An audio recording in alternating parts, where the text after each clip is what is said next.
चौरा धोरण 12 chapter 11 lecture number 9। હવે એમાં થોડુંક ભણવાનું છે। સવાલ એક આવો છે। સવાલ શું છે ખબર? આઈન્સ્ટાઈનનું સમીકરણ મળ્યું।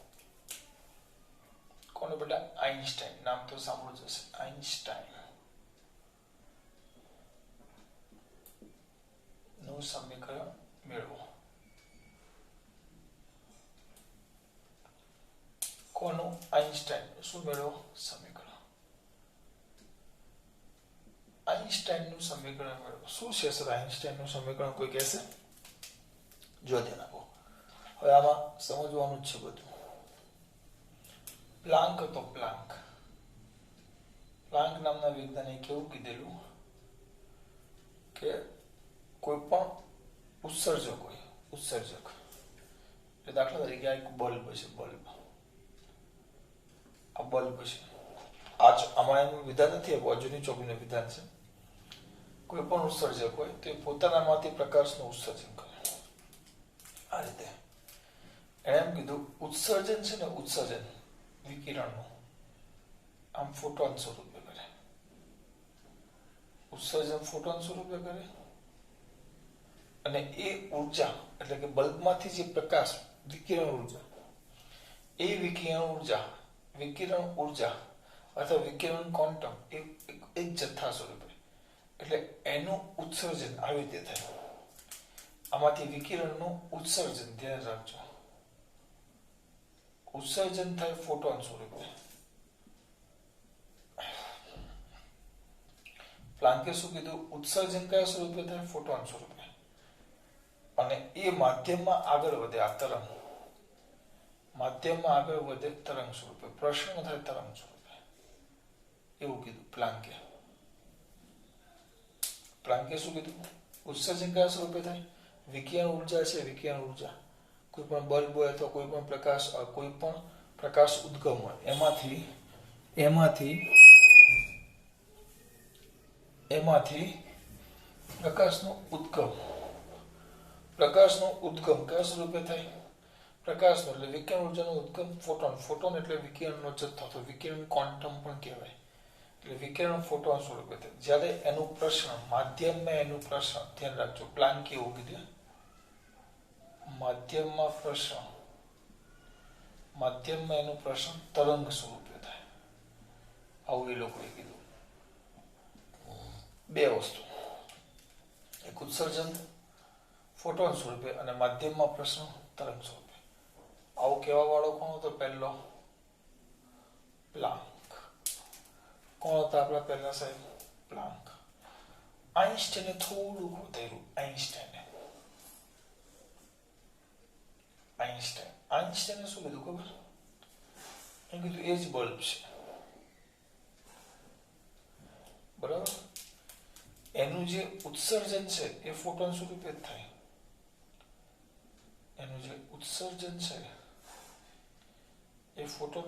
થાય। બરાબર? માધ્યમમાં આગળ કઈ રીતે વધે? તરંગ સ્વરૂપે જ આગળ વધે। પણ આ કોઈ સપાટી છે, કોઈ સરફેસ, અહીંયા સામે કોઈ સપાટી હોય, સરફેસ,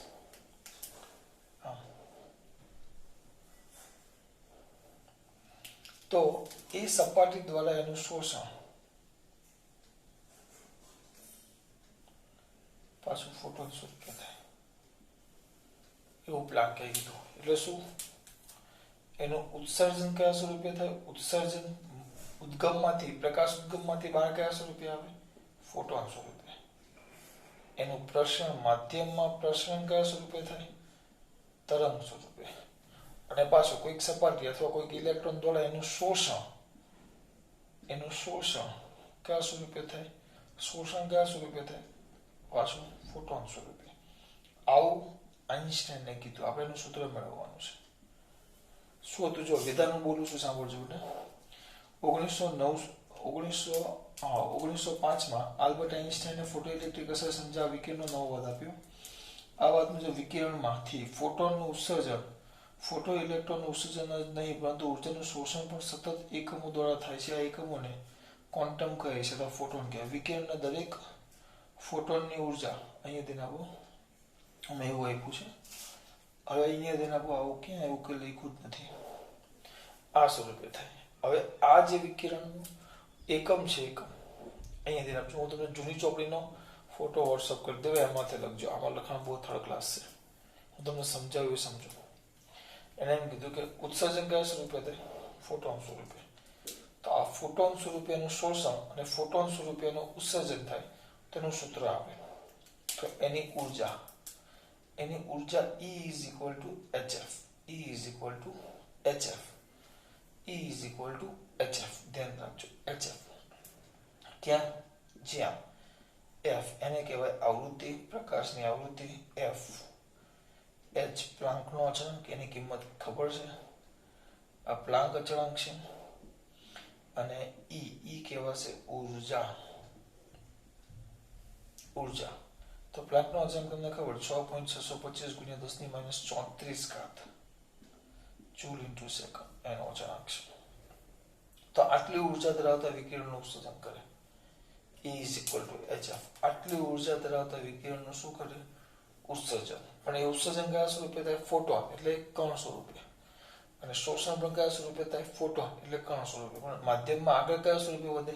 તરંગ સ્વરૂપે. એટલે એનો મતલબ એમ થયો કે આ બલ્બમાંથી જે પ્રકાશ બહાર આવે છે બે સ્વરૂપ ધરાવે છે. અહીંયા કણ, અહીંયા તરંગ અને અહીંયા કણ. એટલે હજી એ વસ્તુ પ્રશ્ન ચિહ્ન જ છે બેટા. કોઈને ખબર જ નથી કે પ્રકાશ અમુક સંજોગોમાં કણ સ્વરૂપે છે તો અમુક સંજોગોમાં તરંગ સ્વરૂપે છે. લોકોના મગજમાં જે પ્રશ્ન ચિહ્ન જ છે. એટલે આટલી ઉર્જા મેં આ પાત કરી. બરાબર, સપાટી પર. હવે આ એક સપાટી છે. હું જૂની ચોપડી પ્રમાણે મસ્ત તમને ચલાવું. હા, વાક્ય રચના બેટા એમ નહીં કહેતા કે સાહેબ મોઢે કરાવો બેટા, જાતે કરવું પડશે. આ સપાટી છે, આ સપાટી છે. અહીંયા આપણે આ ઇલેક્ટ્રોન છે, બરાબર. હવે આનું વર્ક ફંક્શન 5 છે. વર્ક ફંક્શન 5 0, બરાબર. આપણે ભણી ગયા. મને આ વસ્તુ જો હવે હું જે લખું છું ને એને યાદ રાખવા માટે એક મસ્ત સૂત્ર બનાવું છું. કેવી રીતે? જો આપણે શું લખતા, આમ સપાટી હતી, યાદ છે મને દીકરો? આ સપાટી પર તમે આમ પ્રકાશ આપાત કરતા, હું લખતો 10 eV, વર્ક ફંક્શન 6 eV. તો ઇલેક્ટ્રોન બહાર આવે, કેટલી ઉર્જા લે? 4 eV. તો આ ઉર્જા E, આ વર્ક ફંક્શન 50 અને આ થાય તમારી ગતિ ઉર્જા કે મેક્સિમમ. તો આકૃતિમાં દર્શાવ્યા અનુસાર કોઈક સપાટી છે. સપાટી પર તમે પ્રકાશ આપાત કરો, જેની ઉર્જા E છે, આવૃત્તિ F છે, તેની ઉર્જા કેટલી થાય? hf. hf ઉર્જા વાળો પ્રકાશ આપાત કરો. આ જે ધાતુની સપાટી છે એનું વર્ક ફંક્શન કેટલું છે? 50. અને થ્રેશોલ્ડ આવૃત્તિ f0 હોય તો work function 50 is equal to hf0. તો અહીંયાથી કઈક ગતિ ઉર્જા લઈને ઇલેક્ટ્રોન બહાર આવે તો ઇલેક્ટ્રોનની ગતિ ઉર્જા કે મેક્સિમમ. તો શું થાય? અહીંયા જો અહીંયાથી લખો 6 + 4 = 10 થાય. તેના પરથી એમ લખાય E is equal to work function 50 + k maximum. બરાબર. તો આને તો આપણે k મેક્સિમમ, ગતિ ઉર્જા k maximum is equal to E minus work function 50. તો k મેક્સિમમ એટલે k મેક્સિમમ જ E is equal to hf0, sorry hf અને વર્ક ફંક્શન 5 એટલે hf0. અહીંયા મ્યુ હશે, મ્યુ 0, પણ આપણે hf જ લખશું. આ થઈ ગયું તમારું અગત્યનું સૂત્ર. આપણે સ્ટોપિંગ પોટેન્શિયલ કદાચ ભણી ગયા. સ્ટોપિંગ પોટેન્શિયલ શું હતું? સ્ટોપિંગ પોટેન્શિયલ શું હતું દીકરા? તો સ્ટોપિંગ પોટેન્શિયલનું સૂત્ર હતું, અને આપણે સમીકરણ number 1 kmax is equal to EV0, જે તમારું થઈ જશે. સમીકરણ નંબર 2, તો સમીકરણ 1 અને કયા પરથી બેટા? 2 પરથી. તો 1 અને 2 પરથી શું થાય બોલો? EV0 is equal to hf minus hf0. hf minus hf0. કોની વાત કરું છું? EV0. તો વ્યવસ્થિત લખો મત કરો. E ને છેદમાં લઈ જઈએ, બરાબર. તો અહીંયા જો E તો V0 is equal to h/f plus ક્યાં માઇનસ hf0/e. આવું સૂત્ર આવે, માઇનસ. આ બાજુ b ને e વડે ભાગી નાખ્યું. આ તમારું સમીકરણ નંબર 3. 12 સાયન્સમાં છો એટલે મેથ્સ થોડા ભણી ગયા છે. આ યાદ રાખજો. આ પૂછી નાખું છું. જૂની ચોકડીના જે વિધાન હતા ને આમાં નથી આપ્યા, પણ આ જે હતું મેન હતું કર્ણ સ્વરૂપે, એટલે આના પરથી આને ઉડાડો છો.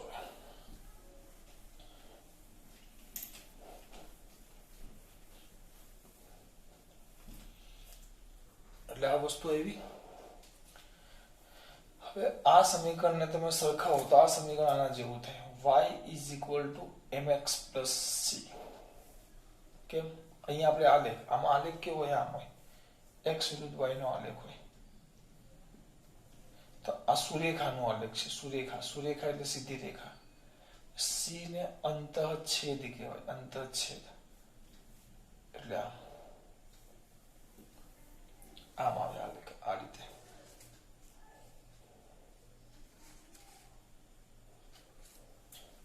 બરાબર. અને આ જે થઈ ગયું ને એનો ઢાળ કહેવાય. ઢાળને આપણે એમ કહેતા. તો આવો આ બેઠું ઉપરનું જો અહીંયા જેમ એક ચલ y હતો, y સમજૂતી માટે ખાલી લખવાની કઈ જરૂર નથી. એક ચલ y હતો એમ અહીંયા આલેખ તમે આમ દોરો, બરાબર. તો એનો ચલ અહીંયા બે ચલ આવે. આપણે આવી આલેખ ભણી ગયા, યાદ કરો. સ્ટોપિંગ પોટેન્શિયલ V0 અને આવૃત્તિ f નો આલેખ આગળ ભણી ગયા. ધાતુ E અને ધાતુ B માટે, આમ A અને ધાતુ B માટે સરપાઈ મેચ ચલાવ્યો છે. સરપાઈને એમ નહીં, ધાતુ E અને ધાતુ B માટે તો આવ્યો. અને આખો દોરો તો આમ થાય. તો આ આપણે સ્ટોપિંગ પોટેન્શિયલ V0 કહેતા. સ્ટોપિંગ પોટેન્શિયલ V0 થાય.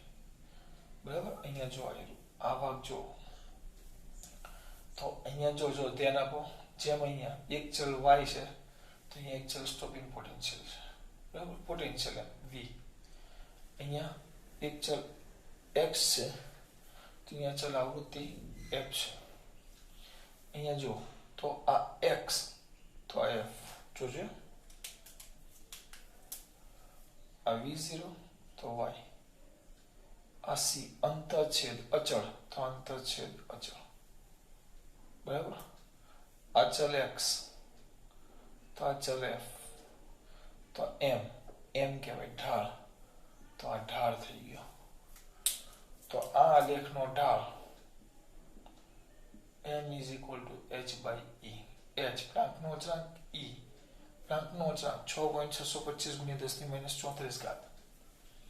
e વિદ્યુત ભાર અથવા પેલી કિંમત 1.6 ગુણ્યા 10 ની માઈનસ 19 ઘાત. એટલે h પણ આ ઢાળ પણ અચળ જ થશે. એને ધાતુ સાથે કોઈ લેવા દેવા નહીં. ધાતુ સાથે કોઈ સંબંધ નહીં. એટલે ધાતુ બદલાય તો અમુક જેમ કે h by e બદલાય એ ખોટી વાત છે. કારણ કે અચળાંક જ છે. h by e, h Planck અચળાંક ને e એ કિંમત ફિક્સ છે 1.6 ગુણ્યા 10 ની માઈનસ 19 ઘાત. એ કદી પણ બદલાય નહીં. એટલે અચળ. ત્યાં બધી વસ્તુ અંદર આપેલી છે એટલે હું તમને ચલાવું છું. સૂત્ર ઉત્તર આવી ગયું. બરાબર. આપણે આ વાત કરી ને, આ ઉર્જા આપાત કરે વર્ક ફંક્શન કરતા વધુ હોવું જોઈએ તો ઇલેક્ટ્રોન મુક્ત થાય. ગતિ ઉર્જા, સ્ટોપિંગ પોટેન્શિયલ, આ બધી વાત પાછળ આવશે. આ થઈ ગયું તમારું આઈન્સ્ટાઈનનું સમીકરણ. અહીંયા સુધી આ પણ સમીકરણ કહેવાય. આ પદ બદલી આ બીજું સ્વરૂપનું સમીકરણ કહેવાય. પણ આ બંને સમીકરણો જ છે. એના ખબર પડી સમીકરણો છે. હવે એ લોકોએ જે લખ્યું છે જોઈએ. ધાતુની સપાટી પર જો ધ્યાન આપજો. આ વાત મુજબ વિકિરણમાંથી ફોટોનનું ઉત્સર્જન જ નહીં પરંતુ ઉર્જાનું શોષણ પણ અસતત એકમ એટલે કે ફોટોન દ્વારા થાય છે. જો ઉત્સર્જન નહીં, મેં પહેલી જો આનો બીજો મુદ્દો. પહેલો મુદ્દો હતો પ્લાન્કે શું કીધું? ઉત્સર્જન ફોટોન સ્વરૂપે. ફોટોન એટલે પ્રકાશનું સ્વરૂપ. ફોટોન એટલે પણ જ્યારે પ્રસરણ તરંગ સ્વરૂપે. આઈન્સ્ટાઈને શું કીધું? ઉત્સર્જન ફોટોન સ્વરૂપે, પ્રસરણ તરંગ સ્વરૂપે અને શોષણ પણ તરંગ સ્વરૂપે થાય. એનો બીજો મુદ્દો છે. વિકિરણ ઉર્જાના દરેક ક્વોન્ટમની ઉર્જા hf જેટલી હોય છે. ઉર્જા E is equal to hf. મેં તમને વાત કીધી એની ઉર્જા E is equal to hf. s mu છે, hf જેટલી હોય એટલે એના પરથી એવું થયું E is equal to hf. જ્યાં h એ પ્લાન્કનો છે, f એ તરંગની આવૃત્તિ છે. ધાતુની સપાટી પર આપાત થતા વિકિરણની આવૃત્તિ f હોય તો આ ક્વોન્ટમની ઉર્જા hf થાય. ક્વોન્ટમ એટલે ફોટોન. ફોટોન શબ્દ વાપરજો ચોપડીમાં. જ્યાં જ્યાં ક્વોન્ટમ લખેલું છે ત્યાં તમારે ફોટોન લખી નાખવાનું થિયરીમાં. બરાબર સાંભળજો. ફોટોનની ઉર્જા hf થાય. આટલી ઉર્જા ધાતુની સપાટી પરના ઇલેક્ટ્રોનને મળે. જો ધાતુને મળેલી ઉર્જા ઇલેક્ટ્રોનને મુક્ત કરવા માટે જરૂરી ઉર્જા એટલે કે કાર્ય વિધેય કરતાં વધુ હોય, બરાબર, ફોટોનની આવૃત્તિ f હોય, બરાબર, તો ઉર્જા hf થાય. હવે એ ધાતુની સપાટી પર આપાત રહે, ઇલેક્ટ્રોનની ઉર્જા મેળવે, એણે મેળવેલી ઉર્જા એ ધાતુના વર્ક ફંક્શન કરતાં વધુ હોય, સ્વાભાવિક છે, E વધુ હોવી જોઈએ વર્ક ફંક્શન 50. તો ઇલેક્ટ્રોન મુક્ત થાય છે. કઈ ઉર્જા સાથે મુક્ત થાય છે? ગતિ ઉર્જા. મહત્તમ ગતિ ઉર્જા સાથે ઉત્સર્જન પામે છે. ધારો કે આપાત પ્રકાશની ઉર્જા hf, વર્ક ફંક્શન 5 અને ગતિ ઉર્જા k મેક્સિમમ હોય તો E = 50 વત્તા k મેક્સિમમ, એટલે k મેક્સિમમ = E - 50. અંદર કિંમત મેં મારી રીતે મૂકી દીધી. બરાબર, આ છે ફોટોઇલેક્ટ્રિક અસર માટેનું આઇન્સ્ટાઈનનું સમીકરણ. એને ફેરવેલું છે. હવે જો જેટલો પ્રબળ બંધાયેલો હોય એવો શબ્દ વાપર્યો છે. ઇલેક્ટ્રોન, જો શબ્દ ઇલેક્ટ્રોન પ્રબળ ઉર્જા સાથે બંધાયેલો હોય તો તેના પ્રમાણમાં ઓછી મહત્તમ ગતિ ઉર્જા સાથે મુક્ત થાય. આ બધું 50 વાર મેં કહી દીધું છે. આનું વર્ક ફંક્શન 6, આનું વર્ક ફંક્શન, આ વર્ક ફંક્શન છે બધાના. આનું વર્ક ફંક્શન 6, આનું 10 અને આનું 20 EV માં. ઉર્જા આપાત કરું છું 25 EV વાળો. જો 25 EV વાળો પ્રકાશ આપાત કરું તો 25 માંથી 6 વપરાય તો કેટલી? 21 EV. 21 નહીં, ગતિ ઉર્જા કેટલી હશે? 19 EV. આમાંથી મુક્ત થવાની ગતિ ઉર્જા કેટલી હોય? 15 EV. આમાંથી મુક્ત થવાની ગતિ ઉર્જા કેટલી હોય? 5 EV. એટલે આ વર્ક ફંક્શન વધે, કાર્ય વિધેય મુક્ત કરવા માટે જરૂરી ઉર્જા વધતી જાય. એટલે વધુ ઉર્જા સાથે બંધાયેલો હોય તો મુક્ત થતા ઇલેક્ટ્રોનની ગતિ ઉર્જા, આ વધુ ઉર્જા સાથે બંધાયેલો છે, વધુ ઉર્જા સાથે બંધાય, વધુ ઉર્જા સાથે બંધાય તો મુક્ત થતા ઇલેક્ટ્રોનની ગતિ ઉર્જા શું થતી જાય? ઘટતી જાય. એ મુદ્દો અંદર લખેલો છે, ઘટતી જાય છે. બરાબર, ગતિ ઉર્જા ઉત્સર્જન પામે છે.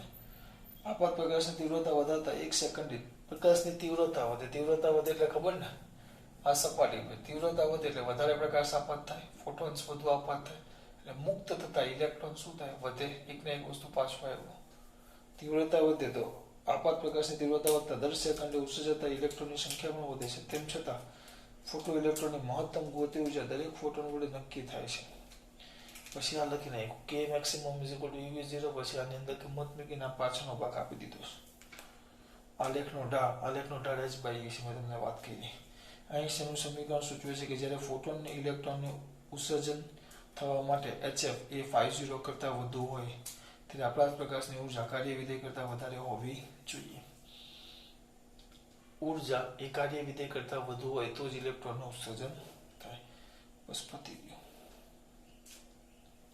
પછી લખી નાખ્યું વર્ક ફંક્શન 50 = hf0. hf0 ને કઈ આવૃત્તિ કહેવાશે? થ્રેશોલ્ડ આવૃત્તિ. બસ અહીંયા સુધી લખો ને તો એ બહુ થઈ ગયો. આ ઢાળ f વાળો. થિયરીમાં શું કીધું ખબર પડી મારા દીકરાઓને? આ થિયરી હતી તમારી. થિયરીમાં તમે શું જોયું? અમને થોડું ખબર હોય, તમે એ ચલાવો છો.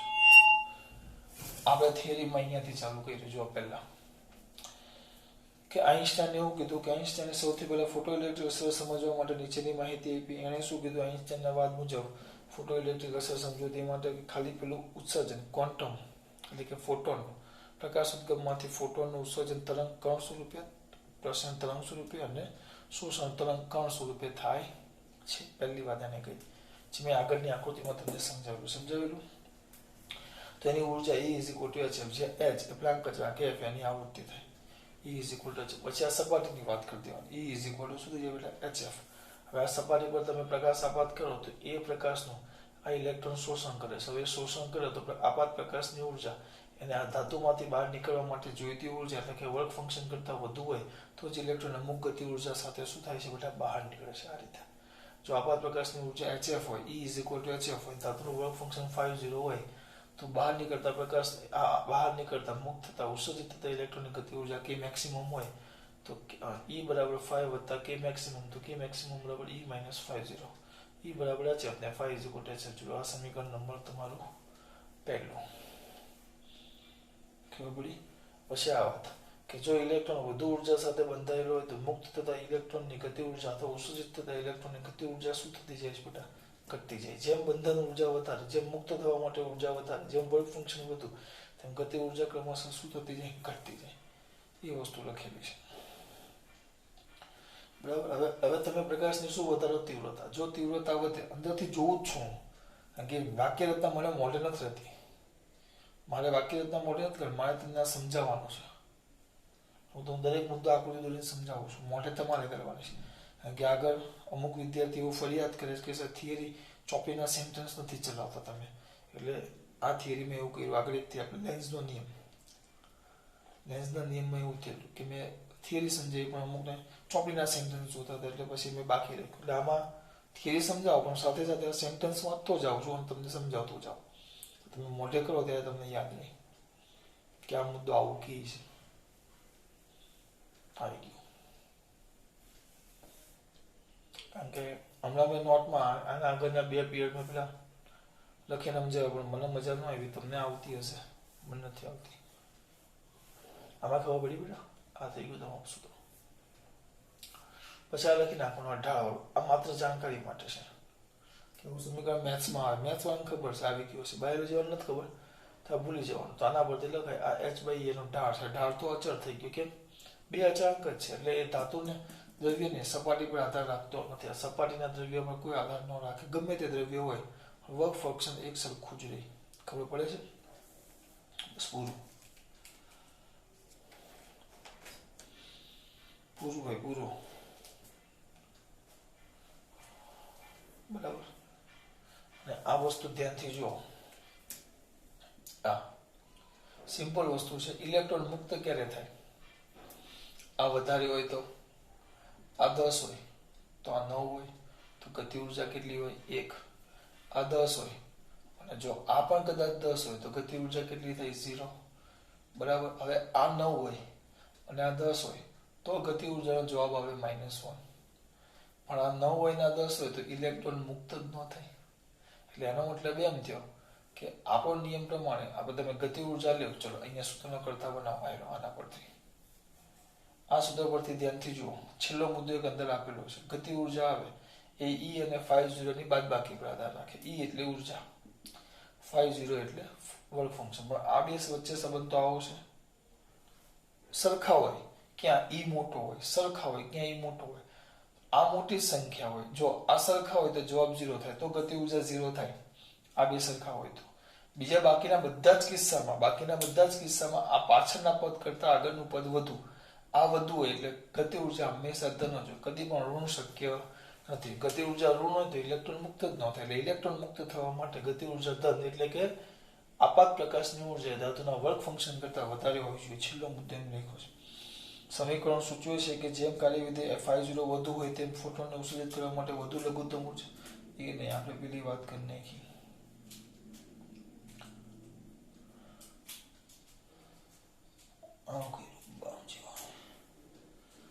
સમીકરણ જ ખોટું લખેલું. જો એના અંદર ભૂલ છે ધ્યાન આપજો.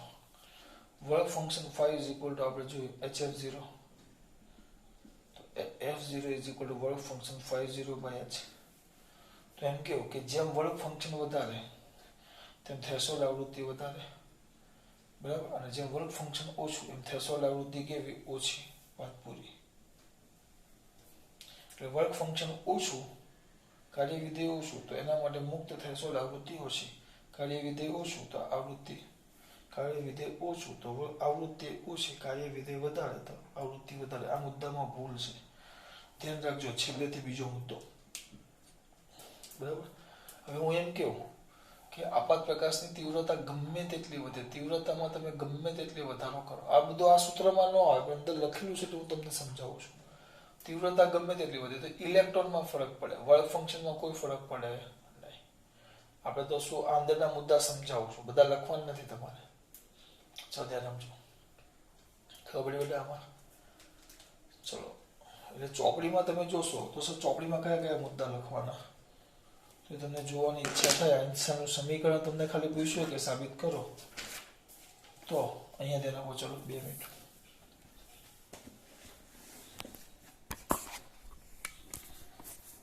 તો જોવું પડશે ને આપણે. અહીંયા જો પહેલા આવા દાણી આપ્યો પહેલો મુદ્દો. પછી મેં તમને કીધું ફોટો ઇલેક્ટ્રોનનું ઉત્સર્જન જ નહીં પરંતુ ઉર્જાનું શોષણ અને ઉત્સર્જન બંને અસતત એકમ. એ નહીં લખવાનું, આપણે એવું લખવાનું ફોટોન સ્વરૂપે જ, ફોટોન સ્વરૂપે જ એનું ઉત્સર્જન અને શોષણ થાય. એટલે બીજો મુદ્દો થઈ ગયો.